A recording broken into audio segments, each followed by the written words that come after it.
আসসালামু আলাইকুম রহমতুল্লাহি ওয়া বারাকাতুহু। আজকে আপনাদের সঙ্গে যে বিষয়টি নিয়ে আমি আলোচনা করব সেই বিষয়টি হচ্ছে সোনার হরিণ নামক বস্তু। এই সোনার হরিণ নামক বস্তু সৃষ্টিকর্তা উপহার স্বরূপ রেখে দিয়েছেন আপনার জন্য, আমার জন্য। সেই সোনার হরিণ নামক বস্তুটি পেতে হলে সৃষ্টিকর্তার কিছু শর্ত, কিছু নিয়ম রয়েছে। সেই নিয়মগুলো অবশ্যই পালন করেই ওই সোনার হরিণ নামক বস্তুটি আপনি পেতে পারি। সেই সোনার হরিণ নামক বস্তুটি পেতে হলে প্রথম শর্ত, আপনাকে নির্দিষ্ট একটি সময়ের মধ্যে সেই সোনার হরিণ নামক বস্তুর কাছে পৌঁছাইতে হবে। এবং ওই বস্তুর কাছে পৌঁছাইতে হলে রাস্তা দিয়ে আপনি অনেক পথ অতিক্রম করে আপনার সেই সোনার হরিণ নামক বস্তুর কাছে পৌঁছাইতে হবে। তাহলে ওই জায়গায় পৌঁছাইতে হলে আপনাকে অবশ্যই বাহক করতে হলে আপনার জীবন নামক এই বস্তুটিকে আপনাকে বাহক করতে হবে। তাহলে আপনি আপনার জীবনযাত্রা শুরু করলেন।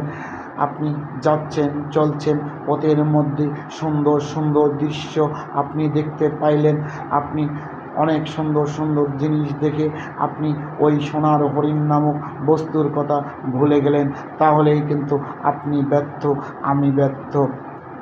আমাকে মনে রাখতে হবে, আপনাকে মনে রাখতে হবে যে সর্বক্ষণ ওই সোনার হরিণ নামক বস্তুর কাছে অবশ্যই আমাকে পৌঁছাইতে হবে, আপনাকে পৌঁছাইতে হবে।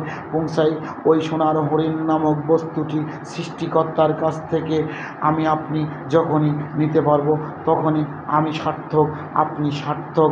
এজন্য আমাদের সর্বসময় সব সময় সজাগ থাকতে হবে যে ওই সৃষ্টিকর্তার কাছ থেকে আপনি ওই সোনার হরিণ নামক ওই বস্তুটিকে যে কোনোভাবেই পেতে হবে।